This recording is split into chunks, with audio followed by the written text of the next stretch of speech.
السلام عليكم ورحمة الله وبركاته.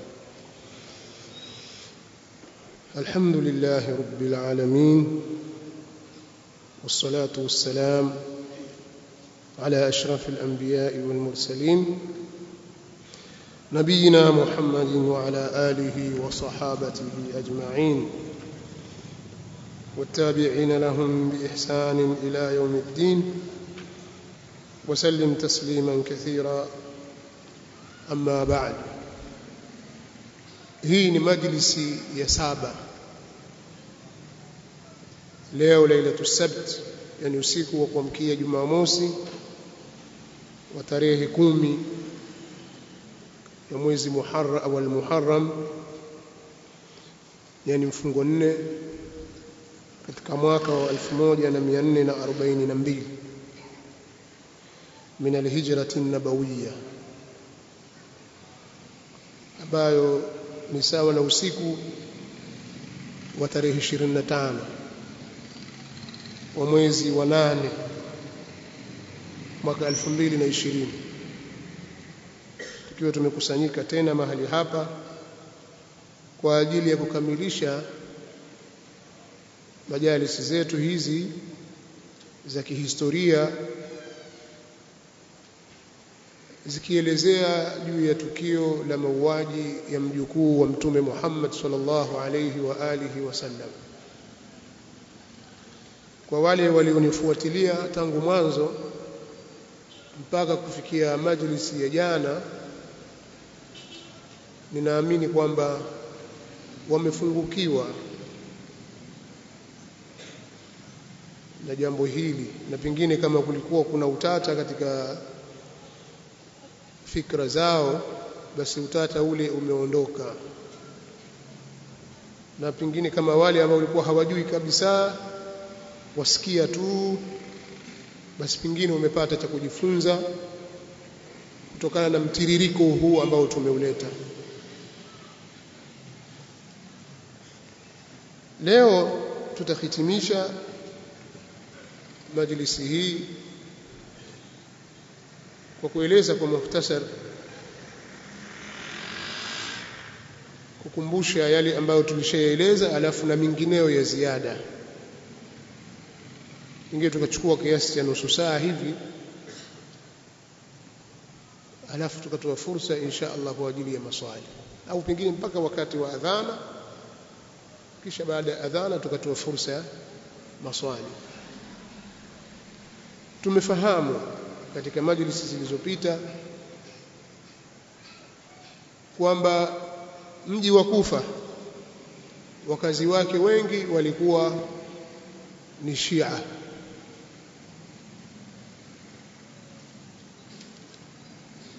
na wao ndio waliomwandikia barua al-Husayn bin Ali ibn Abi Talib radhiyallahu ta'ala anhuma ya kumtaka, au barua za kumtaka aende katika mji wao, atoke Makka aende katika mji wa Kufa ili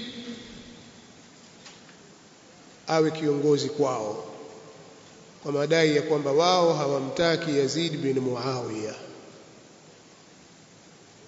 Tukawaeleza watu wa Kufa tabia zao walivyo, na bila ya shaka kwa ule mtiririko tuliouleta imedhihiri ile tabia ya khiana kwa uwazi kabisa. Khiana walimfanyia Ali bin Abi Talib, khiana walimfanyia al-Hasan, na khiana kubwa walimfanyia al-Husayn radhiyallahu anhum.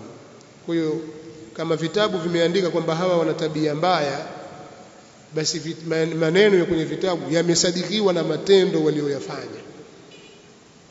Lakini pia tulimzungumza al-Husayn bin Ali radhiyallahu ta'ala anhu au anhuma, kwamba yeye ni mjukuu wa Mtume sallallahu alaihi wasallam, ni katika ahlul bait, yeye ni sahaba na ameuawa kwa dhulma. Hakuna muislamu yoyote anayemwamini Allah subhanahu wa ta'ala na anayeamini siku ya mwisho na anayempenda Mtume sallallahu alaihi wasallam mapenzi ya kweli, na akakipenda kizazi cha Mtume sallallahu alaihi wasallam, anayekubaliana na dhulma hii iliyofanyika dhidi ya mjukuu wa Mtume sallallahu alaihi wasallam. Al-Husayn radhiyallahu ta'ala anhu hakukurupuka katika kutoa maamuzi, bali aliendea hatua zile zinazotakiwa, pamoja na kwamba twatamani lau angefuata ushauri wa ndugu zake wakubwa wake katika masahaba kama Abdullah ibn Abbas ibn Abdul Muttalib, ushauri wa Abdullah ibn Umar na wengineo katika ndugu zake na kaka zake miongoni mwa masahaba wa Mtume sallallahu alaihi wasallam, na baadhi yao ni katika ahlul bait. Angeufuata ushauri wao uliomwelekeza kwamba asiende katika mji wa Kufa na wala asiwaamini watu wa mji wa Kufa kwa sababu ni watu wa khiana. Tunatamani lau ingelikuwa hivyo Allah akamsalimisha, lakini idha nazala alqadaru dhahaba al-lub wa amiya al-basar. Wenyewe wanasema kwamba qadari, maandiko yakipita, qadari ikishuka, kwa maana kwamba ushakadiriwa wewe upatwe na hili, basi dhahaba al-lub, kawaida ile akili ile ya busara mara nyingi inaondoka. Dhahaba al-lub wa amiya al-basar, na macho hupofuka. Waona hivi hivi kwamba hapa pana hatari, na wenzako kwambia hii ni hatari, lakini waona salama. Hii ni kawaida, kwa sababu Allah subhanahu wa ta'ala anataka kulikadiria jambo lipite. Kwa hiyo ikawa hivyo. Al-Husayn radhiyallahu ta'ala anhu hakusikia ushauri huo, lakini alilomwandikia Allah subhanahu wa ta'ala ni kubwa na shahada. Kadhalika tumesoma katika taarikhi yote kwa ujumla, tumeona kwamba masahaba walikuwa ni watu wenye upendo baina yao, na miongoni mwa alama za mapenzi baina yao ni kile kitendo cha Ali bin Abi Talib kuwapa watoto wake majina ya baadhi ya ndugu zake katika masahaba. Ali bin Abi Talib ana mtoto anaitwa Abu Bakar, Ali bin Abi Talib ana mtoto anaitwa Umar, Ali bin Abi Talib ana mtoto anaitwa Uthman, bali Ali bin Abi Talib amemuozesha Umar bin al-Khattab binti yake Umm Kulthum binti Ali, kuonyesha ule upendo na mahaba yaliyoko baina yao. Kadhalika katika tulio yasoma kwenye majalisi zetu ni kuhusu msimamo wa ahli sunnah wal jamaa katika jambo hili. Ahli sunnah wal jamaa hawakubaliani na dhulma iliyotokea kwa mjukuu wa Mtume sallallahu alaihi wa alihi wasallam, lakini pamoja na hayo nasema walitangulia kuuawa kabla yake watu wengine wakubwa walio bora zaidi kuliko al-Husayn. Na tukisema hivi haina maana ya kwamba sisi tumtweza al-Husayn bin Ali bin Abi Talib radhiyallahu ta'ala anhu, bali tutazungumza ule ukweli ulivyo kwamba kabla ya al-Husayn radhiyallahu ta'ala anhu waliuawa sadat, watu wakubwa. Kwa mfano wameuawa manabii. Nabiullah Yahya aliuawa na wana wa Israeli. Kadhalika baba yake Nabiullah Zakaria aliuawa na wana wa Israeli. Kadhalika wameuawa masahaba wa Mtume sallallahu alayhi wa alihi wasallama kwa dhulma, kama vile alivyouawa Umar ibn al-Khattab radhiyallahu ta'ala anhu, ameuawa kwa upanga. Ameuawa Uthman radhiyallahu ta'ala anhu, Uthman bin Affan. Ameuawa Ali bin Abi Talib, baba yake huyu al-Husayn. Hawa wote ni watu wakubwa kuliko al-Husayn.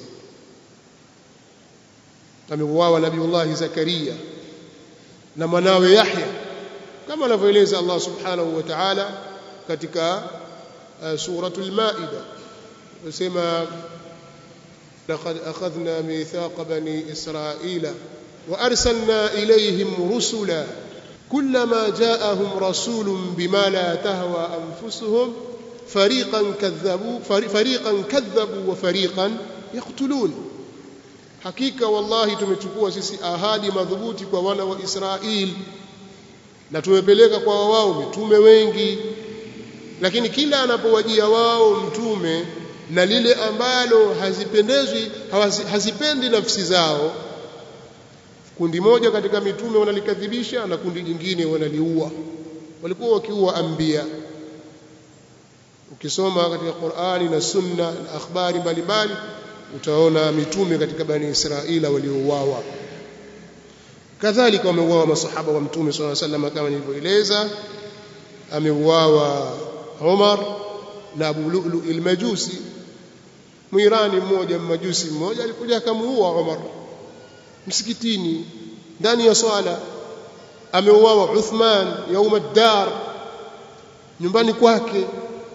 Ameuawa Ali bin Abi Talib radhiyallahu ta'ala anhu na Abu Muljam,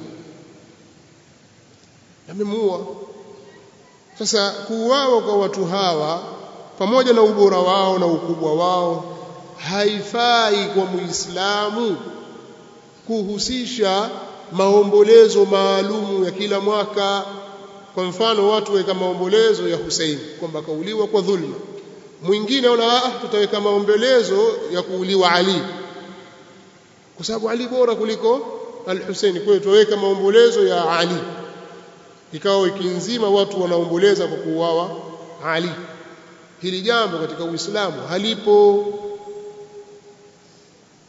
Wameuawa watu katika zama za Mtume sallallahu alaihi wasallam, waliuawa watu katika vita vya Uhud, watu wakubwa, na Mtume sallallahu alaihi wasallam alipatwa na huzuni kubwa, lakini hakufanya haya. Zaidi ya masahaba 70 waliuawa pale Uhud. Kina Hamza waliuawa, wakina Mus'ab bin Umairi al-Abdari aliuawa pale, kina Abdullah bin Jahsh na wengineo waliuawa katika saadati sahaba, mabwana wakubwa wa sahaba. Zaidi ya watu 70 waliuawa pale. Mtume sallallahu alayhi wasallam alihuzunika sana. Wengine walikufa kwa majeraha baada ya hapo, kina Abu Salama na wengineo. Madina ilikuwa ni vilio, watu kila nyumba ina msiba. Wale wamefiwa na watu watatu, kina Amr bin al-Jamuh pia aliuawa pale. Kule kumekufa watu watatu, nyumba hii watu 7, nyumba ile. Kila msiba uligusa katika nyumba za watu wa Madina. Lakini pamoja na hayo Mtume swalla salam hakuweka majlis maalum ya kuwaombolezea watu wale, kwa sababu yeye ndiye aliyesema sallallahu alayhi wasallam, ana bari'un min as-saliqa wal haliqati wash-shaqqa, mimi niko mbali na yule mwenye kuomboleza. Anaelia akanyanyua sauti akawa amuombolezea mtaja huyo aliyekufa. Mimi niko mbali na huyo pia, vile vile niko mbali na mwenye kunyoa upara kwa sababu ya msiba na wenye kupasua nguo. Ana bari'un min as-saliqa wal haliqati wash-shaqqa. Hadithu sahih akhrajahu ash-shaykhan. Pia nyingine imekuja bari an-nabiy sallallahu alayhi wa alihi wa sallama min as-saliqati wal haliqati wash-shaqqa. Kwa ni jambo lisilofaa, na lau lingefaa basi wangefaa kwa hao wengine waliotangulia waliouawa, pamoja na kwamba tukubali kuwa al-Husaini radhiyallahu ta'ala anhu ameuawa kwa dhulma.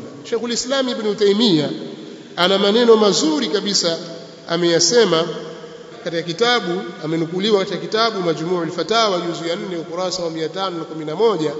Anasema wal Husainu radhiyallahu anhu akramahu Allah ta'ala bishahada. Ibn Taymiyyah anasema na Husaini Allah amridhie, Allah alimkirimu kwa kumpa shahada fi hadha al-yawm, katika siku hii, wa ahana bidhalika man qatalahu, na akawadhalilisha kwa hilo waliomuua, au aana ala qatlihi, au aliyesaidia juu ya kuuawa kwake, au radhiya biqatlihi, au aliridhia kwa kuuawa kwake. Aliyeua, aliyesaidia na hata aliyeridhia kuuawa kwake, Allah amemdhalilisha, lazima atamdhalilisha mtu huyo. Mtu akaona Hussein ameuawa, sawa kabisa, ameuliwa, ndio vizuri, pamoja na kwamba hakuwepo katika katika uwanja huo wa mapambano wala hakusaidia lolote, lakini kwa kauli yake hii huyu ni dhalili, hawezi kupata utukufu mbele ya Allah subhanahu wa ta'ala. Sheikhul Islam Ibn Taymiyyah anasema maneno haya, walahu uswatun hasanatun biman sabaqahu min ash-shuhada, na ana yeye Hussein radhiyallahu anhu kiigizo chema kwa waliomtangulia katika mashahidi. Fa innahu wa akhuhu sayyida shababi ahli aljanna, kwa sababu yeye na kaka yake ni mabwana wa vijana wa peponi. Wa kana qad tarabbaya fi izzi alislami, na walikuwa wao wamelelewa wamekulia katika ushindi na heshima ya Uislamu. Lam yanala min alhijrati waljihadi wasabri ala aladha fi Allah ma nalahu ahlu baitihi, kwa sababu wanasema hawakupata wao katika hijra na jihadi na subra juu ya udhia na subira juu ya udhia kwa ajili ya Allah yale waliopata ahlu baiti wake. Yani kuna wenzao walitaabika, walifanya hijra, wengine wakenda mpaka Ethiopia huko, kama alivyofanya Ruqayya binti wa Mtume sallallahu alaihi wasallam, alifanya hijra na mume wake Uthman bin Affan.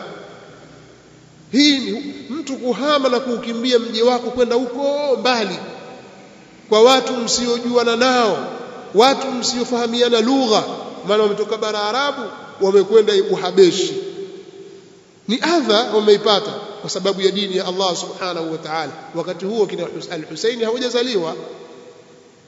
Kwa hiyo kuna udhia na tabu walizipata wenzao kwa sababu ya hijra, wao hawakupata. Kadhalika watu walipohama wakaacha nyumba zao na mali zao na kila kitu chao kutoka pale Makka kwenda Madina, wao walikuwa hawajazaliwa. Hivyo hivyo mapigano mengi ambayo Mtume sallallahu alaihi wasallam alipigana dhidi ya washirikina, dhidi ya Mayahudi, wao walikuwa bado hawajakuwa na ahlia ya kushiriki vita. Mtume sallallahu alaihi wasallam alipigana Badri, Uhud na vinginevyo katika vita vya Ahzab, al-Khandaq na vinginevyo, al-Hunain na Khaybar.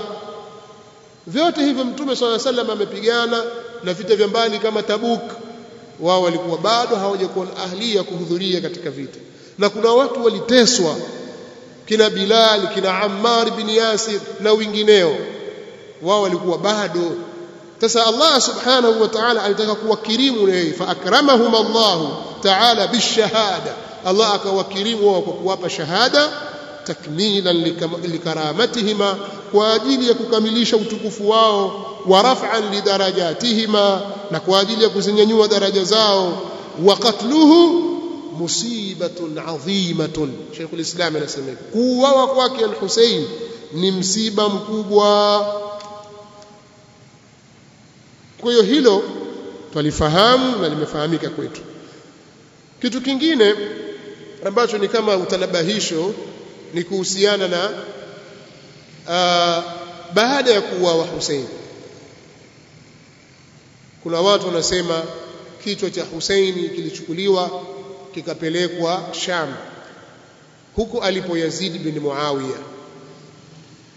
Na Yazid alipopelekewa kile kichwa akakitundika kwenye mkuki, wanasema hivyo, lakini ikapigwa ngoma ikawa acheza ang'ara na mkuki wake, kichwa kikitundika kwenye mkuki pale ang'ara. Baadhi ya vitabu vyaeleza hivyo, lakini habari za uongo hazijathibiti. La taqbalanna min at-tawarikh kullama jama'a ar-ruwat wa khatta kullu banan irwi al-hadith al-muntaqa an ahlihi siyama dhawi al-ahlami wal-asnan. Usikubali katika masala ya tarikhi na historia kujichukulia tu kila kilichokusanywa na wapokezi na kikaandikwa na mikono. La. Kwa hiyo habari hii ya kwamba Yazidi alipelekewa kichwa akawa ang'ara, aimba nyimbo, acheza, maneno hayo si maneno ya kweli. Na wengine wakamnasibishia mashairi kwamba Yazidi amesema laita ashyakhi bi badri shahidu jaz'a al-khazraji min waq'i al-asali qad qatalna al-qarna min sadatihim wa adalnahu bi badrin fa'tadal. Si maneno ya kweli. Kama Yazidi ana uovu wake mwingine, basi huo asemwe kwa uovu huo, lakini si vizuri na si sawa kumsingizia mtu, hata mtu akiwa kafiri, asikuachilia mbali muislamu, awe kafiri, Yahudi, haifai kumzulia uongo kwamba kafanya hivi na vile na vile na hali ya kuwa hakufanya. Kwa nini waseme sababu ni kafiri lile? La, wa idha qultum fa'dilu. Sheria ya Kiislamu inasema mnaposema fanyeni uadilifu, msijisemee tu. Kwa hiyo Husaini radhiallahu ta'ala anhu ameuawa, na waliomuua tumewasoma habari zao, hakuwepo Yazid, bali historia inatuambia kwamba Husaini mwenyewe radhiallahu ta'ala anhu alikuwa anataka kwenda kwa Yazid. Moja katika machaguo yake matatu: niache nirudi zangu Makka, au niende katika thaghr min thughuri almuslimin, au niende kwa Yazid. Hakuamrisha wamuue, alimweka mtawala wake Ubaidillah bin Ziyad kuzuia mapinduzi ambayo yatafanyika katika mji wa Kufa. Hakuwaambia wamuue. Kwa hiyo tukisema haya, hatusemi kumtetea Yazid bin Muawiya kwamba yeye ni mtu mwadilifu, mtu mwema, la, bali kuzungumza ile hali halisi ilivyo. Hali haikuwa hivyo, na kauli iliyo na nguvu ni kwamba kuna wanaosema kwamba alizikwa pale pale Karbala mwili wake, lakini kichwa chake kikazikwa katika mji wa Kufa kilipopelekwa kwa Ubaidillah ibn Ziyad. Jambo jingine katika mambo muhimu tumesoma au tumeeleza katika khutba yetu ya Aljumaa kwamba siku kama hii kulitokea tukio kubwa kwa miaka mingi iliyopita, nalo ni tukio la kunusuriwa mtume wa Allah tabaraka wa taala wa kalimuhu alayhi salatu wassalam, Musa alayhi salatu wassalam, wa akhuhu Harun wa qaumuhuma. Walipata nusra mitume wawili wa Allah, Musa na ndugu yake Harun na kaumu yao katika Bani Israili, pale alipowaokoa dhidi ya Firaun. Wa idh najaynakum min ali Firaun yasumunakum su'a al'adhabi yudhabbihuna abna'akum wa yastahyuna nisa'akum wa fi dhalikum bala'un min rabbikum 'azim. Katika surah al-Baqara imekuja wa idh najaynakum min ali Firaun, kumbukeni tulipowaokoa nyinyi wana wa Israeli kutokana na watu wa Firaun. Yasumunakum su'a al'adhab, ambao walikuwa wakiwaadhibu nyinyi adhabu kali. Adhabu yenyewe yudhabbihuna abnaakum, walikuwa wakiwachinja watoto wenu wa kiume, wayastahyuna nisaakum, na wanawabakisha hai watoto wenu wa kike. Wa fi dhalikum, na kuna katika hayo bala'un min rabbikum 'azim, mtihani utokao kwa Mola wenu, tena mtihani wenyewe ni mkubwa. Sasa siku hii Allah tabaraka wa taala aliwaokoa wana wa Israeli na mitume wa Allah tabaraka wa taala Musa na Harun alayhim assalam, waliokolewa dhidi ya Firaun. Jambo hili lilijitokeza katika siku kama hii, na kwa munasaba wa jambo hilo Mtume sallallahu alaihi wasallam akaamrisha watu wafunge. Kwa hiyo huku kufunga kwetu huku si kwa ajili ya kuhuzunika kwa kuuawa al-Husayn, wala si kwa ajili ya kufurahika kwa kuuawa al-Husayn. Havina munasaba, ni mambo yameingiliana katika wakati, bali ni kufurahikia, kuadhimisha siku hii kubwa. Kwa sababu Mtume sallallahu alaihi wasallam alipoambiwa ya Rasulullah, hadha yawmun tuadhimuhu al-yahud wan-nasara, hii ni siku ambayo wanaiadhimisha mayahudi na manasara. Mtume sallallahu alaihi wasallam akasema, ana ahaqu bi Musa minkum, mimi nina haki zaidi kwa Musa kuliko nyinyi. Akaifunga na akaamrisha watu waifunge.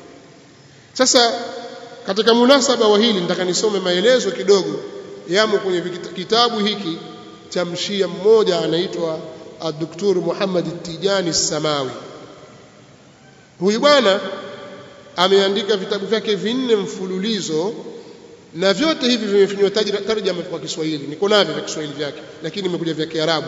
Kuna kitabu hiki kinaitwa Thumma Tadaitu, kisha akasema liakuna ma'a as-sadiqin, kisha akasema fasalu ahla adh-dhikri, kisha akasema ashia hum ahlus sunna. Vitabu vinne ameandika, na wao wenyewe wamefanya tarjama kwa Kiswahili kwamba thumma hatadaita, hatimaye nimeongoka. Akaelezea namna alivyoongoka, hatua alizopitia. Ni upotevu mtupu ukiusoma. Liakuna ma'a as-sadiqina, ili niwe, au fasalu ahla adh-dhikri, waulizeni wenye kujua.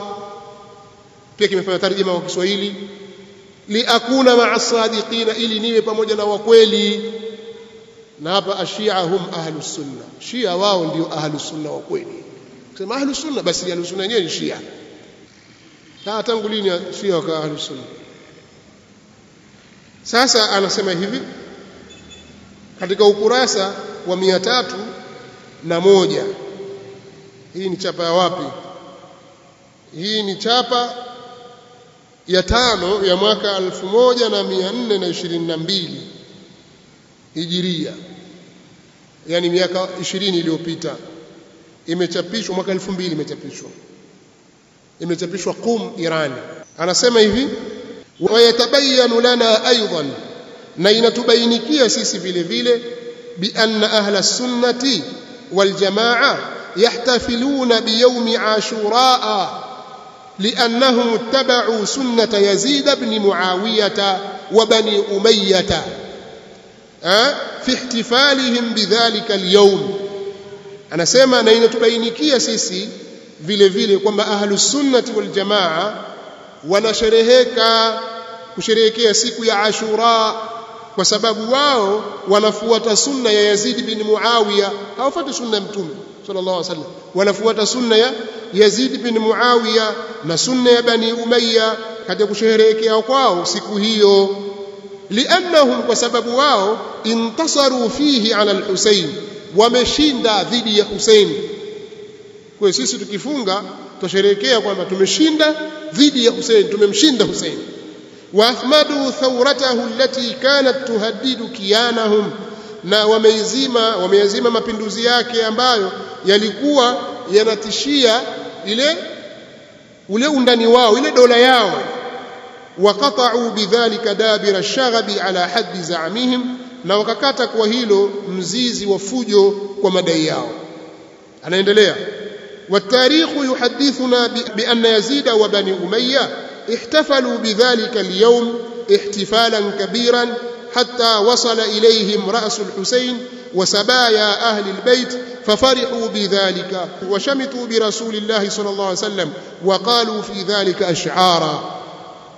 أنا سمعنا historia inatusimulia kwamba Yazid na Bani Umayya walishereheka kwa siku hiyo, kushereheka kukubwa mpaka pale kilipowafikia wao kichwa cha al-Husayn na mateka wa ahli al-baiti, wakafurahika kwa hilo na wakadhihirisha furaha ya uadui kwa mtume wa Allah sallallahu alaihi wasallama, na wakatunga wakasema kwa ajili hiyo mashairi mengi, wakatunga wakishereheka kwa kuona kama vile wamkebehi na kumkejeli mtume sallallahu alaihi wasallam. Katika aliyosema wanasema, lamma badat alhamulu wa asrafat tilka arruusu ala ruba jayruni na'aqa alghurab faqultu nuh wal awla nuh faqad qadaytu min an-nabiy duyuni.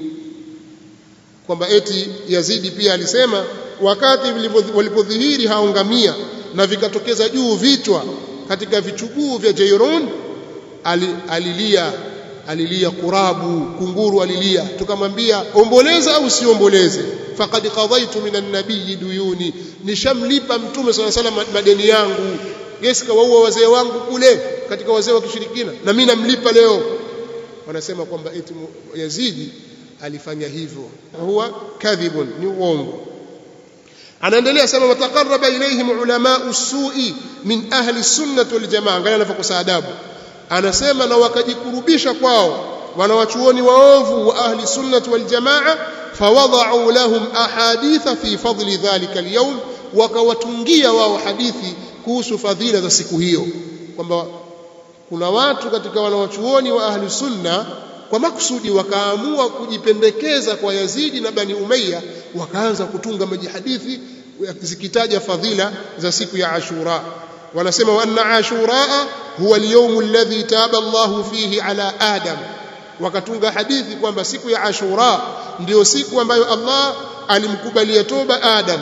Wa huwa al-yawm alladhi rasat fihi safinatu Nuhi ala jabal al-Judi, na ndio siku ambayo ilitia nanga jahazi ya Nuhu juu ya mlima Judi. Wa huwa al-yawm alladhi, nayo ni siku ambayo kanat fihi an-naru bardan wa salaman ala Ibrahim, ulikuwa moto katika siku hiyo ni baridi tena salama kwa Ibrahim. Wa huwa al-yawm alladhi kharaja fihi Yusuf min as-sijni wa rudda fihi basaru Yaqub, na ndio siku ambayo alitoka Yusuf kutoka gerezani na akarudishiwa kuona Yaqub baada ya kupofuka. Anasema wa huwa al-yawm alladhi intasara fihi Musa ala Fir'aun, nayo ndiyo siku ambayo alishinda Musa dhidi ya Fir'aun. Wa huwa al-yawm alladhi nazalat fihi ala Isa ma'idatun min as-samaa, nayo ndiyo siku ambayo ilishuka katika siku hiyo juu ya Isa meza ya chakula kutoka mbinguni. Wa hadhihi riwayatu kulluha yuraddiduha ulamau ahli sunnati wal jamaa wa a'immatuhum ala al-manabir, na hizi riwaya zote wanazikariri wanawachuoni wa ahli sunnati wal jamaa na maimamu wao juu ya mimbar, hata al-yawma bimunasabati Ashura, mpaka hivi leo kwa munasaba, hata al-yawm, mpaka hivi leo bimunasabati Ashura, kwa munasaba wa Ashura. وهي روايات كلها من وضع الدجالين الذين تزيوا بزي العلماء، nazo ni riwaya ambazo wameziweka watu waongo ambao wamejipamba kwa pambo la maulama, watakarabu ila alhukami bikulli alwasail, na wakajikurubisha kwa watawala kwa kila njia, kwa kila wasila. Wanaendelea mpaka kafikia kusema waqad am'anu fil kadhibi, wamezama ndani kabisa katika urongo. Indama rawau, wakati wanawachuoni wa ahlusunna walipopokea bi anna an-nabiy sallallahu alaihi wasallam hajara ila al-Madina, kwamba mtume sallallahu alaihi wasallam alihama kwenda Madina. Fasadafa dukhuluhu ilaiha yawma Ashura, ikasadifu kule kuingia kwake Madina siku ya Ashura. Fawajada yahuda al-Madinati siyama, akawakuta mayahudi wa Madina ni wenye kufunga. Fasalahum an sabab, akawauliza wao kuhusu sababu. Qalu hadha al-yawm alladhi intasara fihi Musa ala Fir'aun, wakasema hii ndio siku ambayo alishinda katika siku hiyo Musa dhidi ya Fir'aun. Faqala an-nabiy sallallahu alayhi wasallam nahnu awla bi Musa minkum, thumma amara al-muslimina bi sawmi Ashura wa Tasu'a limukhalafati al-yahud, wa hadha kadhibun mafdhuhun. Anasema kisha mtume sallallahu alayhi wasallam akasema sisi tuna haki zaidi kuliko nyinyi kwa Musa alayhi salam. Kisha mtume sallallahu alayhi wasallam akawaamrisha Waislamu kufunga Ashura siku ya 10 na siku ya 9 kwa ajili ya kuwakhalifu Mayahudi. Anasema huu ni uongo wenye kufedheheshwa. idh anna al-yahuda ya'ishuna ma'ana wa lam nasmah lahum bi'idin yasumuna fihi yusammunahu Ashura, kwa sababu Mayahudi wanaishi pamoja na sisi na hatujawahi kusikia wao kwamba wanaidi inaitwa siku, wanaita siku ya Ashura, mpaka mwisho wa maneno yake ya kejeli na ujeuri kwamba ahli sunnah wal jamaa wametunga hadithi za kuadhimisha na kusherehekea siku ya Ashura, na mpaka zimekuja hadithi za kuamrisha watu wafunge. Mimi nimekuja na kitabu kimoja miongoni mwa vitabu vyao vikubwa. Katika vitabu vyao vikubwa vinne, cha kwanza kinaitwa al-usulu min al-kafi, nacho hiki hapa. Cha pili kinaitwa tahdhibul ahkami cha at-Tusi, ile kitabu al-usul min al-kafi wal-furu' min al-kafi wal-rawdah min al-kafi, zote hizi za Muhammad bin Yaqub al-Kulaini, wanamwita thiqatul Islam. Tahdhibul ahkami at-Tusi, al-istibsari ni at-Tusi, na kitabu cha nne chaitwa man la yahdhuruhu al-faqih cha mmoja katika wanawachuoni wao wanamuita as-Saduq ibn Baba Wayhi al-Qummi as-Saduq. Sasa at-Tusi katika al-istibsar, Abu Jaafar Muhammad at-Tusi katika kitabu chake kinachoitwa al-istibsar ameweka mlango maalum akisema babu saumi yaumi ashura. Yeye atuhumu huku mshia huyu ni mshia wa juzi huyu Mtunis au Mwalgeria kitu kama hivi, aitwa Dr. Muhammad Tijani Samawi. Alikuwa yuko Faransa, mara yuko Marekani, mpaka sasa bado yuko hai. Hata miaka ya nyuma kidogo alikuja akafika mpaka hapa Mikanjuni kwa mashia, chakuja mpaka hapa Tanzania. Kwa ni mshia wa mshia mamboleo wa kileo. Sasa katika tabia zao hawa walivyo, na ndivyo yalivyo madhehebu mengi ya upotevu na dini za ovyo, huwa hawasomi vitabu vyao vya asili. Tunaona mtu atembea na kitabu lakini yaliyomo ndani ya kitabu kile hayajui. Na haya mnayaona au mnayasikia katika baadhi ya dini na baadhi ya madhehebu, utaona jambo hili lipo. Na hawa ndio hivi. Sasa katika vitabu vyake hivi mara nyingi hupeleka lawama kwa ahlus sunna. Ahlus sunna wamefanya hivi, wamezua hadithi hii, kumbe na wao wanayo. Pingine imetajwa kwa uzuri zaidi kuliko walipotaja ahlus sunna, yani kwa uwazi zaidi. Sasa katika mambo ambayo amewakosea adabu ahlus sunna na kuwaita kwamba ni vibaraka wa Bani Umayya, na wametunga hadithi kwa ajili ya kujikurubisha na Bani Umayya, ni swala la kufunga siku ya Ashura kama nilivyosomea hapa.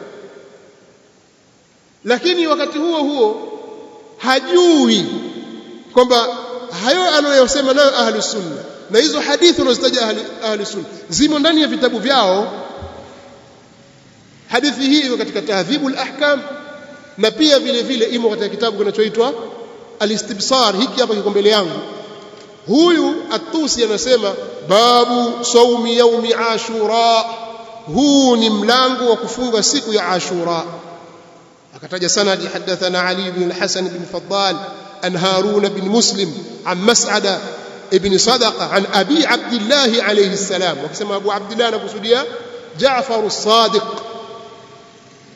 an Abi Abdullah Ja'far as-Sadiq an abihi, kutoka kwa baba yake ni Muhammad al-Baqir, anna Aliyan alayhi salam qala, kwamba Ali alayhi salam, kwa hiyo ina silsila ya ahlul bait watatu: Ja'far as-Sadiq, Muhammad al-Baqir, Ali al-Murtada kama wanavyomwita. Anasema kwamba Ali radhiyallahu ta'ala anhu qala, amesema sumu al-ashura at-tasi'a wal-'ashira fa innahu yukaffiru dhunuba sana, fungeni Ashura siku ya 9 na siku ya 10 kwa sababu inafuta madhambi ya mwaka. Akataja tena hadithi kama hiyo kwa sanadi yake Yaqub bin Yazid an Abi Hammam an Abi al-Hasan qala sama Rasulullah sallallahu alaihi wasallam yawma Ashura.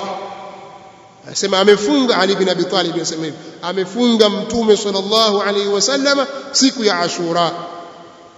Akataja sanadi nyingine kutoka kwa Ja'far an abihi, Ja'far ibn Muhammad an abihi, Ja'far ibn Muhammad as-Sadiq, abuhu huwa Muhammad ibn Ja'far as-Sadiq, yani Ja'far ibn Muhammad ibn Ali, yani al-Baqir.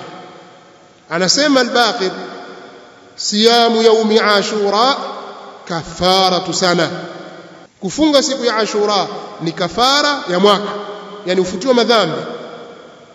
Sasa mambo yakija kifikia hivi tusemeje sasa? Na huyu naye katika Bani Umayya au mambo ni vipi? Ni kwamba wao hawayajui yaliyomo katika vitabu vyao, wanajisemea tu kwa njia ya hamasa na jazba. Jambo jingine katika mambo ya ajabu kabisa ambayo yamedhihiri baada ya kuuawa al-Husaini radhiyallahu ta'ala anhu, ni wao sasa kufikia kiwango cha kuifadhilisha Karbala, wakaifanya Karbala ni bora kuliko Makka. Haya maneno unaweza kuona kama ni maneno ya utani tu hivi, wazuliwa, waonewa, maneno ya uongo, watu waonea mashia, wenyewe hawasemi hivyo, unaweza ukaona ni kama utani. Lakini maneno yamo katika vitabu vya ziyarat. Mwenye Biharul Anwar Muhammad Baqir al-Majlisi, Biharul Anwar ina juzuu 110.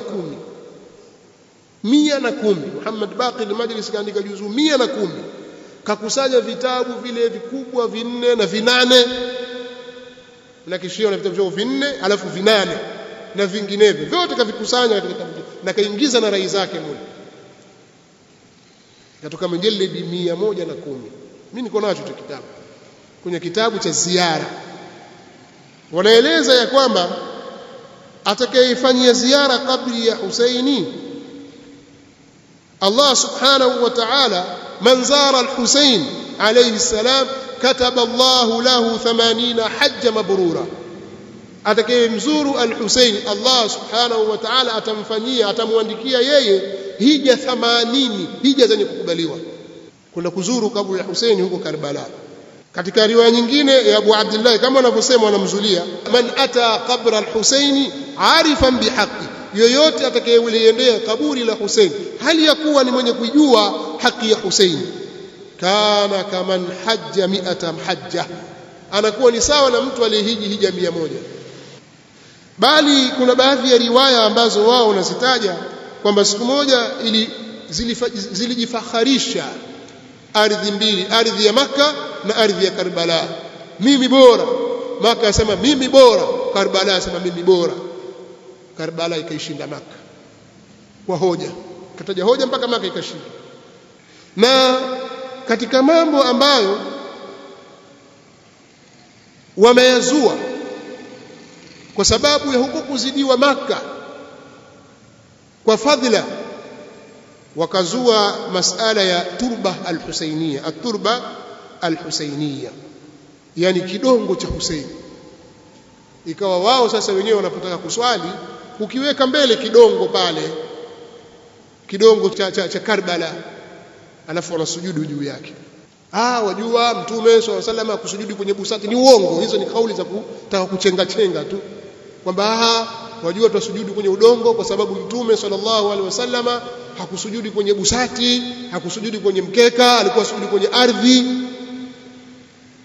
Mimi nataka niwaulize swali, kama wewe umesoma kidogo, umesoma kitabu labda Safina tunaja kwa wale wanaosoma humo watu mashafi na wengineo, au umeendelea umesoma labda Bulughul Maram, hadithi yaeleza kwamba muislamu anaposujudu husujudi juu ya viungo vingapi? Ala 7 a'dham, viungo 7. Miongoni mwa ni jabaha, hili paji la uso. Kwanza hicho kidongo peke yake hakitoshi kwenye paji la uso. Hiyo paji la uso peke yake utakuta kile kidongo kitagusa baadhi tu katika sehemu. Na hivi viungo vingine navyo utaviweka wapi? Kwa hiyo utakana utembee na vidongo vyako 7, uviweke hivi, kwa wakati wa kusujudu uko juu juu namna kama gari imekuwa juu ya magogo. Sasa si kwamba eti Mtume sallallahu alaihi wasallam hakusujudi kwenye carpet, hakusujudi kwenye zulia, la, wao wana itikadi kwenye kile kidongo. Kuna itikadi pale kwamba kile ndio kidongo bora, kidongo cha ardhi ya Karbala. Wenyewe wanasema hiya atharu biqa'i al-ardi wa a'zamuha hurmatan wa innaha la min batha'il janna, kwamba ni ardhi iliyotaharika, ni katika iliyotahara zaidi katika mawanja ya ardhi, na ndiyo iliyokuwa na heshima zaidi kuliko sehemu yote katika ardhi, na hiyo ni katika mawanja ya pepo. Hayo ni maneno wanayasema kwa kuwa eti al-Husaini radhiyallahu ta'ala anhu wa arda ameuawa katika ardhi hiyo. Kuna mmoja aliambiwa katika wanawachuoni wao wanyamwita Ayatul Udhma Muhammad al-Husaini al-Shirazi, aliambiwa yuqalu inna ardha Karbala afdalu min ardhi Makkah, imesemwa kwamba ardhi ya Karbala ni bora zaidi kuliko ardhi ya Makkah. Wasajdata ala turba al-Husainiyyati, wasajdata ala turbati al-Husainiyyati afdalu min as-sajdati ala ardhi al-haram, na kusujudu juu ya udongo wa al-Husainiyya ni bora zaidi kuliko kusujudu juu ya ardhi ya haram. Hal hadha sahihun, je hili ni sawa, ni sahihi? Fa ajaba na'am, akasema ndiyo. Na maneno kama haya pia ameyasema Muhammad al-Kashif al-Ghita, Muhammad Hussein al-Kashif al-Ghita, ana kitabu chake chaitwa Aslu Shi'ati wa Usuluha, na vinginevyo katika vitabu vyao, wanaeleza maneno hayo ya uongo. Kwa hiyo haya yote hayakuthibiti, na nilipenda mimi niyatanabahishe, na kwa leo tutakuwa katika majlisi yetu tumeishia hapa.